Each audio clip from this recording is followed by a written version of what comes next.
Hey everybody, what's going on? David Kurz here with Kurz Real Estate Radio Show. Thanks for tuning in today. As always, we tune in every single Thursday at 4 p.m. Would love for you guys to watch our show, share our show, enjoy it, and make sure the world knows about us.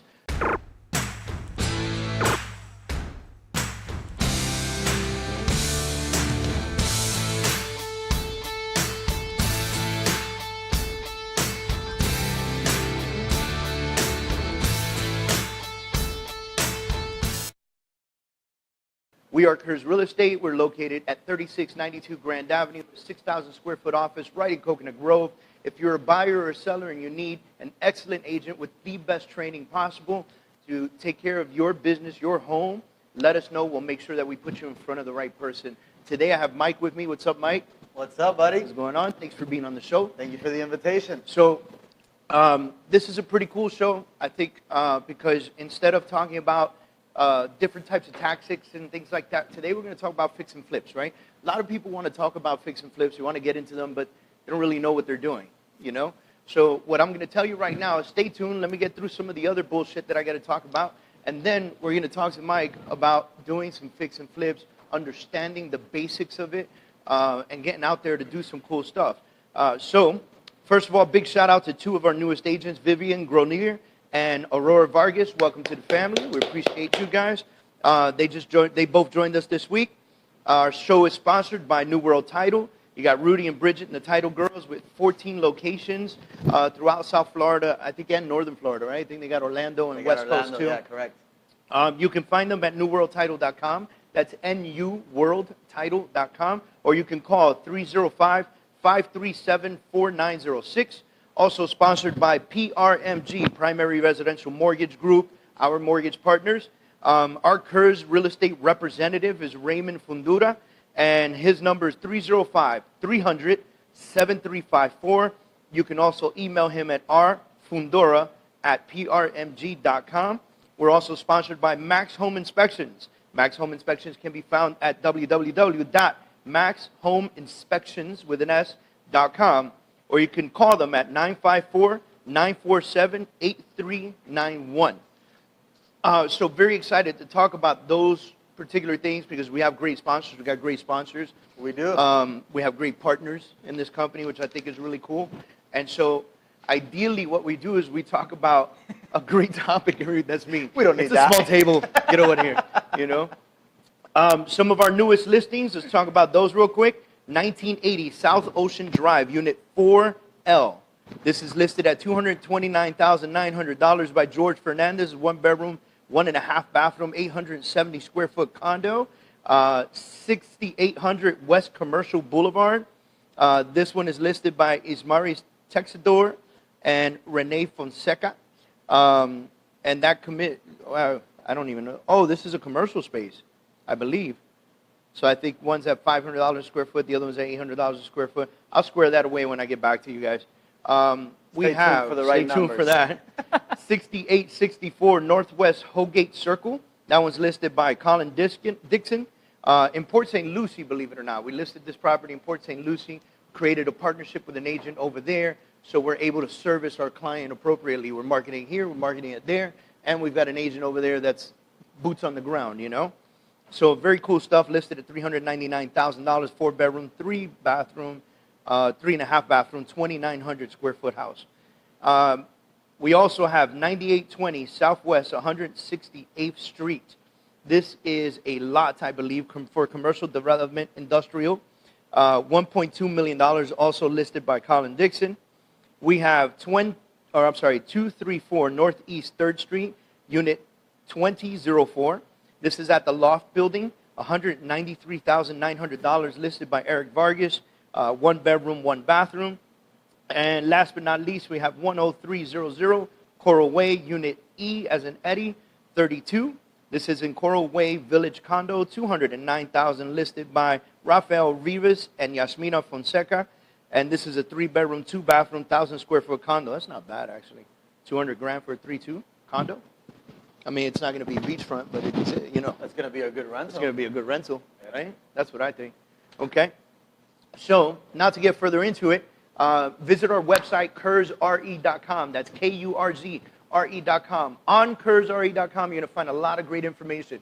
Besides being able to search for homes and search our agents and learn about them and read their bios and stuff like that, you'll be able to check out cool things like this. This is my latest book. You can click on Kurz Books and click on this. It'll take you right over to Amazon. If you want to avoid the website, go to Amazon.com, type in David Kurz. My 2 books will show up on there. And super excited if you buy the book. And if you have bought the book and you have read the book, do me a favor, get on there and review the book. I don't care if it's great or not. I want to know how you feel about the book, and I greatly appreciate the support that you've given us with these types of endeavors that we get into. You know what I'm saying? So get right into fix and flips. Let's talk about it, right? So Mike owns a group called Rockwood Investments. Rockwood Investments is within the Kurz Real Estate family. So he is licensed with us, but his focus is just a tad bit different than what I guess our normal residential agent focus is, right? So our normal residential agents, they help people buy homes. They help people sell homes. Occasionally they get an investor that says, hey, I want to find a great property. Maybe the investor's fixing and flipping, and they say, okay, help me out, and the agent tries to find those properties for them. But you're different because your main focus is fixing and flipping homes. Correct. Right? So I want to ask you some basic questions for our viewers out there that maybe you could get them a little bit, enthusiastic about getting into this business. Maybe not the way you do it, but maybe for themselves. Correct. Right? Because to be honest with you, as real estate agents, we have this amazing thing called inventory we can look at, right? We know all the homes that are for sale, and we learn neighborhoods. We can get out there and learn a neighborhood really well, right? And very few times do agents invest in themselves. Correct. Right? I would say less than 5% of the agents out there are probably investing in themselves by purchasing a home and doing the repairs necessary and flipping it and earning an additional income, maybe getting to the point where you're able to purchase homes or purchase multi-unit complex and then hold that for the rest of your life and be able to have an income forever. Correct. Right? Because people are going to rent them. It's income forever. It's like you could call that a retirement plan. True retirement plan. A true retirement plan, retirement. Right? Because it's hard. It's like, you're not buying an IRA or a stock or a bond, or it's tangible. It's real. You can knock on the door and go inside Correct. and smell the cooking and, see what's going on. You know what I'm saying? So it's a very different thing. So first thing is the best deals. What tactics are you using to find the best deals out there for a fix and flip opportunity? So like he was explaining, obviously, as an agent, we have the ability to get on the MLS and look for inventory. I wouldn't say that's the best way to do it because you are going against, most other people. So you're going against me as an investor, I'm an agent. You're going against other agents that are looking for deals for investors. So there is a lot of deals that we come out with from the MLS. But I would say one of the best sources that we're doing right now is, spending a lot of time in marketing. So putting our brand out there, like Rockwood Investments, branding our company, and then learning markets. Learning markets and learning how to door knock and actually hunt for your deals. There's 2 things that now I'm starting to learn, and it's a transition, and it's going on in my own company right now. So there's 2 things you can look at. You can either be the hunter or you can be the farmer. I'm learning that through BNI. Okay. So the concept of hunting is going out there and finding your prey, killing it, and then bringing it in. So that's what I'm used to, which is going out there, learning neighborhoods, and attacking certain neighborhoods and buying a certain price. So in the investment world, you always got to remember that all your money is going to be made on the purchase. Yep. Not on the sale. Not on the sale. So, the sale is always something that the market can I think a lot of people have that confused. Right. People think, oh, well, the market's going to be that when when I finish my rehab. But the reality is that the market can turn on us that fast. And everybody sees it right now in the market. 1 minute you think the houses are selling really fast and now they're starting to slow down. Or that neighborhood can take a little dip because too much inventory. So on an investment, you always have to think that I make all my money on the purchase. I buy very well, no matter how things go bad, I'm always going to make money. I buy extremely bad or I take too high of a risk, the market can switch on us real quick and we can lose a lot of the money. That's right. The second thing that you got to do is you got to think about farming. So that's what I'm starting to do now, branding my company, using marketing pieces, using Facebook ads, going out there and starting to now drive the sellers to us. So instead of going kill by kill, start creating that inventory coming out. So this mentality is very WeBuyUglyHomes.com. Correct. Right? Exactly. Because exactly. you see that sign everywhere, you see the logo everywhere, you see it all the time, and so you start thinking about yourself like, okay, if I have an ugly home, maybe I want to sell that to these Correct. people, right? And these people are not coming to give you market value. Correct. They're coming to like. Listen, a lot of the times as an investor, when I first got into the industry, I always thought, oh man, I'm lowballing these people, or, am I stealing the houses from them? Is it crazy, right? But the way I look at things today is that as an investor, you're a big service to two sides of the coin, right? You're a big service to the neighborhood because a lot of the houses that we're buying are all beat up. They're all beat up. And then you're being an you're gonna be extremely fixing it huge up. service to the actual homeowner. So why do I say that? You have a person that's going through financial difficulties. You have a person that may lose the home anyway. They're going to lose the house, and you can come in, give them a fair price for their home, and maybe help them out with moving costs, help them out with their new rental down payment. You're either dealing with a person that maybe had a fire damage, had a water leak. The house is now in really bad shape. They have no other way. They can't list it because they can't go to a finance buyer. So now you as a cash investor become an asset to these people. Number two, when you fix this whole house up and you beautify the neighborhood, now you brought a new property in this neighborhood, which now will start a trickle effect with other investors or other people to start making that neighborhood nice. So now the people that do have a nice home in that neighborhood, now their values are starting to rise. Yeah, their value is rising. So you are an asset as an investor to a market.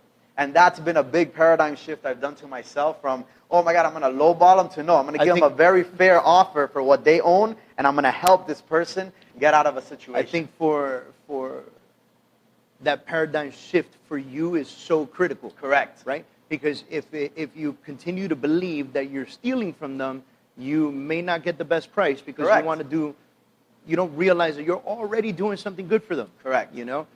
So I appreciate that because I think that's a mental war. It's a mental war. It's a big mental war, but once you get the hang of it and understand what you're doing for the community and you're also doing for the individual, you'll realize that as an investor, you're actually helping a lot of people out. Dude, that's awesome. All right. What do you consider to be the best deal? Like, what's a good deal? What kind of spread are you looking for? What kind of return on investment, ROI, are you looking for when you're purchasing a home? Because the money's made on the purchase, right? So when you're purchasing a home and you're thinking to yourself, I have to put $10,000 to $15,000 into this house, or some of them $25,000 to $30,000 in this house. Some even more. Right? And then I have to turn around and have to sell this at a profit because I can't sell it at a loss. What kind of profit percentage are you looking at? What is a good deal to you? Yeah, so personally, there's all types of investors. I deal with other people like myself, and everybody has their own sweet spot. On a personal note, I have a minimum of 20 to 25% return on the investment that I put in. So if I put in $150,000, or let's use a simple number, $100,000 all in, from the purchase to the rehab to everything, I try to make minimum $20,000 to $25,000 back.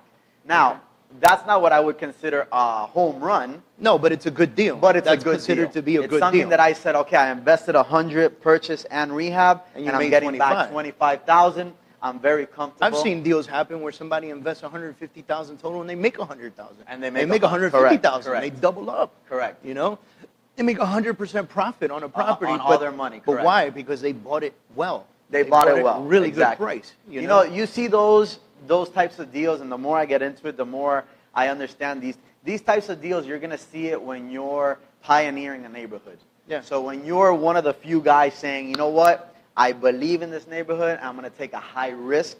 Then you see those $120,000 returns on a $200,000 investment.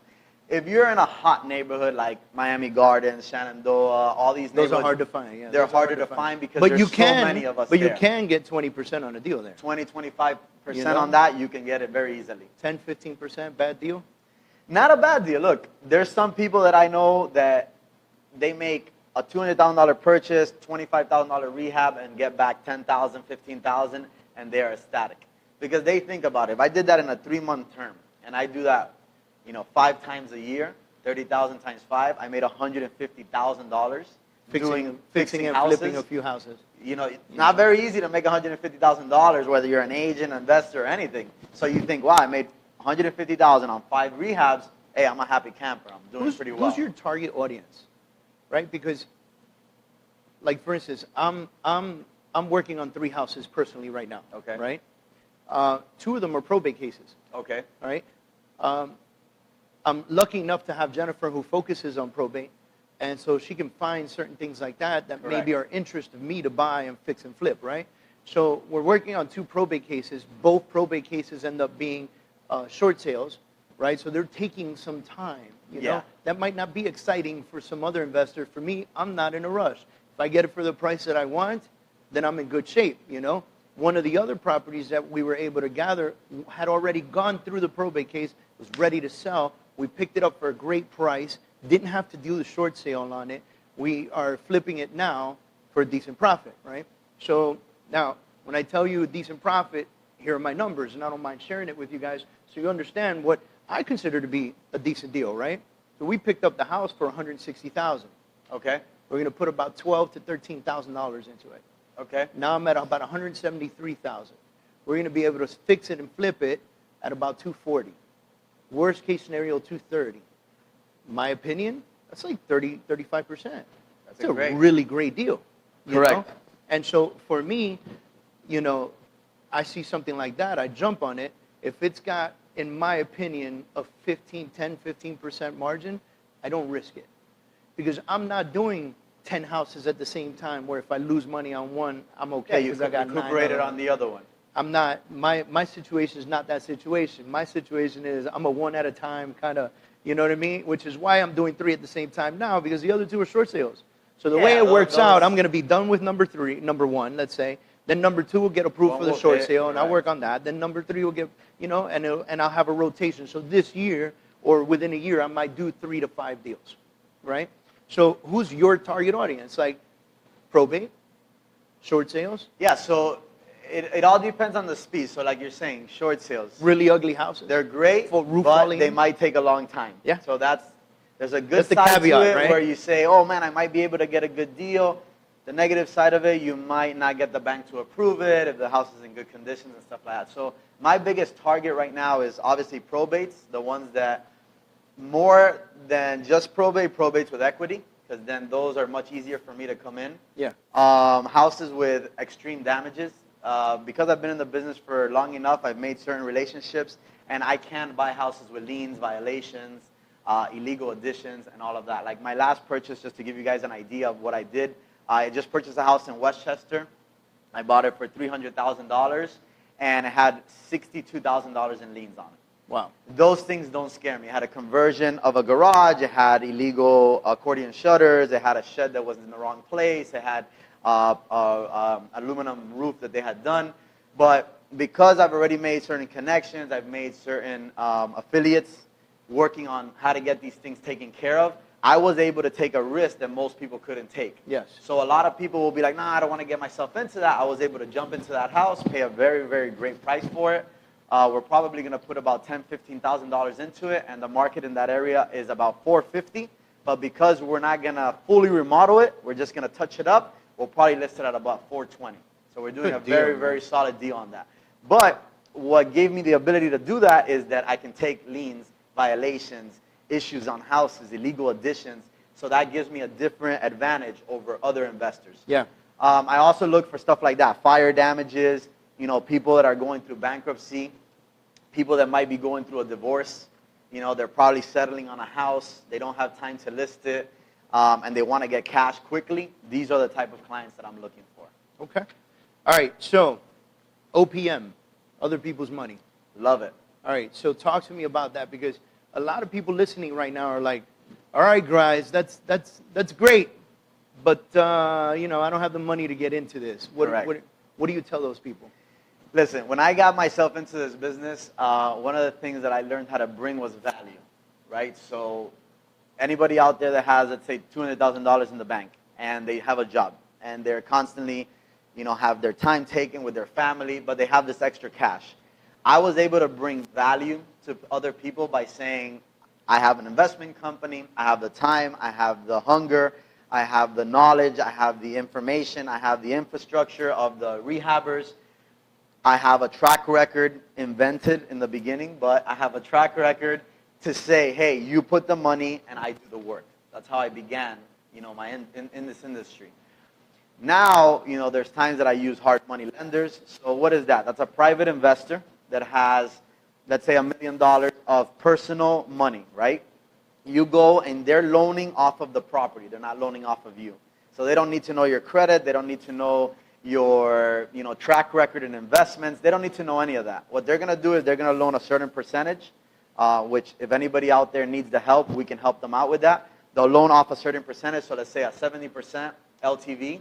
So they'll lend you 70% of what they think this house is fully worth on a full rehab, and then you have to put the difference, so 30%. So what does this do? It allows people that don't have the giant amounts of money to buy a smaller property and get most of the money lent by a private lender, and then all they have to do is put a little bit of the cash. A little bit of the cash. So OPM is something that everybody out there needs to fall in love with. And by you bringing man. value Yeah.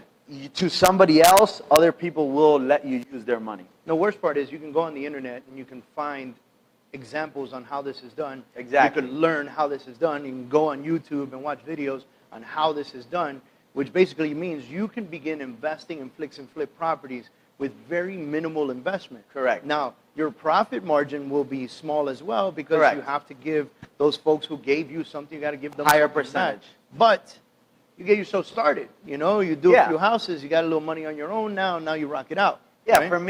for me, the way I looked at it is the knowledge was worth the money that I was giving up. And without that money, I wasn't going to ever get the knowledge. Yeah. Because I was going to be stuck up with the same hiccup that everybody has in their mind, which is like, I don't have enough money, so I can't do this business. Yeah. Luckily, I was able to say, you know what, I'm going to eliminate that thought. I'm going to take a leap.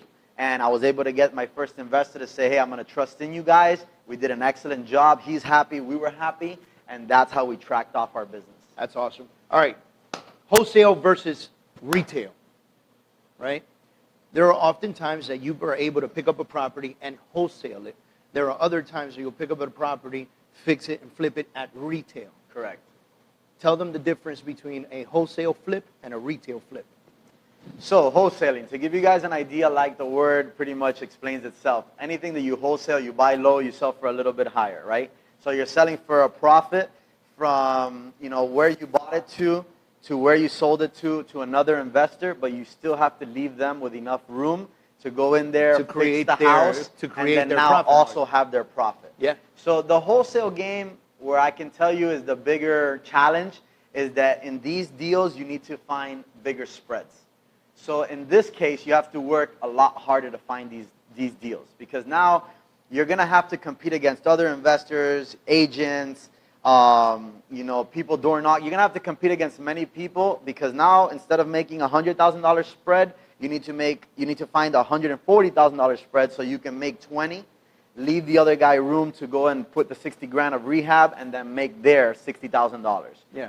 So the difference between a wholesale and a retail is that on the retail, you're being able to buy higher because your money is made on the actual fix and then flipping it. Yep. On a wholesale, now you got to have, I'm buying a fix and flipping it plus my profits.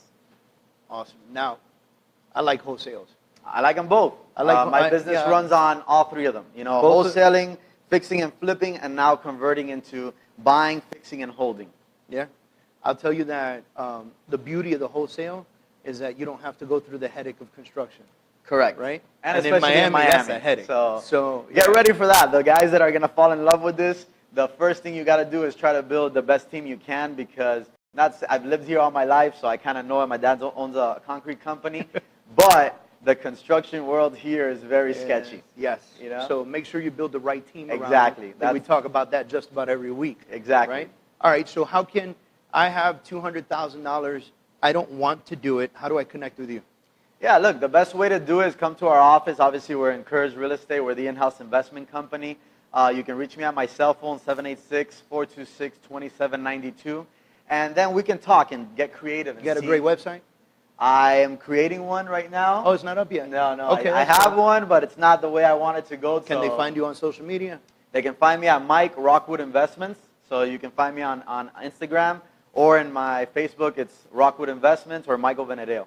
But at that point, we can figure out ways to You know, either you can use your money by saying, hey, I'm going to put it in, I'm going to use 1 year, and this is the type of return that I want. Or we can figure out ways to get, you know, a partnership going on where I find the deal, and then we'll figure out a way to put it together. Awesome. All right, guys, there you have it. We got some tips and tricks for flips and fixes, or Fix fixes and flips. So get out there, start looking at some of these properties. Remember, they're not all on the MLS. The best ones are not on the MLS. You have to go out there and hunt for those and find them yourself. If this is a business that you want to grow, then you need to farm an area and let them know what you're doing and building a brand around it so that you can grow something like what Mike has done. But if you're just doing this for yourself, be a hunter. Get out there. You see a roof with a tarp over it, knock on the door. You know, check them out. See if they're interested in selling. Turn it into a short sale. Have a great team around you. Use people like New World Title who negotiate short sales in-house, you know, and get those deals done and get some money in the bank. Yeah, and look, another thing that I did in the beginning, and you know, you can use us as one of the people in your inner circle, is that I got associated with other investors. So in the beginning, I would find the inventory, but I couldn't pull the trigger. I couldn't put the people together, so I would bring it to a larger company, and then I would get paid as I was learning the process. That's awesome. So that's pretty much how, you know, I started getting the idea of what this business was like. So use us as one of those assets. You know, if you get the inventory, get the deal, bring it to us. We can tell you what to do with it, or we can get involved with you, and you can watch the whole process. So you're learning while you're getting paid. Awesome. Thanks, everybody, for tuning in. Check out our website, kurzre.com. That's KURZRE.com. We're going to make sure that this show is posted in the blog section of our radio show, or our website, as well as throughout Facebook Live and YouTube. You can find us at Kurz Real Estate on just about every single network. You want to touch us on our social media, go to kurzre.com. In the upper right-hand corner, you're going to see all our social media links, from Facebook to Twitter to LinkedIn to everything that we've done. Our YouTube channel is on there as well. You're going to learn about our charities as well on our website. One of the charities that we work with is the Veterans Association of Real Estate Professionals, as well as the National Association of Hispanic Real Estate Professionals, the Children's Cancer Caring Center, and the Boys and Girls Club of America. Please, please, please go in there, hit those charities up, and shoot them $5, $10, $50, $5,000, doesn't even matter. Also, if you go to Kurz Real Estate on our Facebook page, you'll see that we've started a GoFundMe page to raise money for our Houston, Texas pals. Those folks out there are suffering. If you lived here as long as I have, you know that we went through Hurricane Andrew, and we needed so much help here in South Florida. So it eats at a very close spot to the heart for folks that have actually gone through it and understand it. Houston's in bad shape right now. Our prayers go out to them. There are so many people volunteering, even from here in South Florida, that are giving money, goods, clothes, canned goods, so forth and so on. There was a guy with a tractor trailer truck that was trying to fill it up with as much as he can so he can drive to Houston. He was sitting in the row just waiting. So get out there and do something good.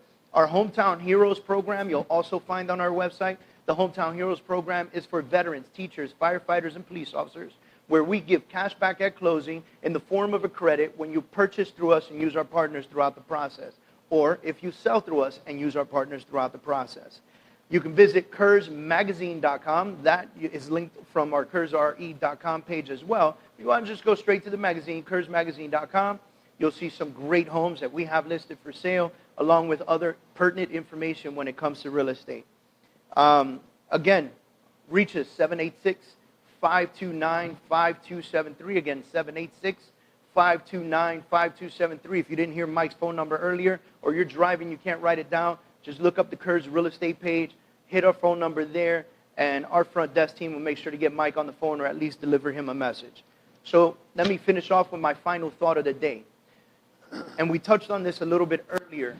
Very few agents are investing in themselves. You know the deals, you have them, and then you pass them off to somebody else, and you allow them to get richer and build their personal wealth. However, you, as a real estate professional, should be building your personal wealth. This is tangible. It's something you can touch, you can feel it. It's not an IRA, it's not a retirement fund, it's not stocks and bonds that can fall apart on you. Can the market crash? Yes, the market can crash. But if your intention is to buy that property and hold on to it and be able to rent it out for a lifetime and be able to earn that income for a lifetime, then it doesn't really matter where the market is. You just keep earning your rent and paying that mortgage, you're going to be perfectly fine. Because one day that mortgage is going to be paid off, and you have about 10 to 15, maybe 20, maybe 30 homes, all giving you some rent back. And when all of those things are paid off, you're looking at an enormous income for the rest of your life and something to leave to your children. Thank you, everybody, for watching us every Thursday at 4 p.m. We'll see you soon.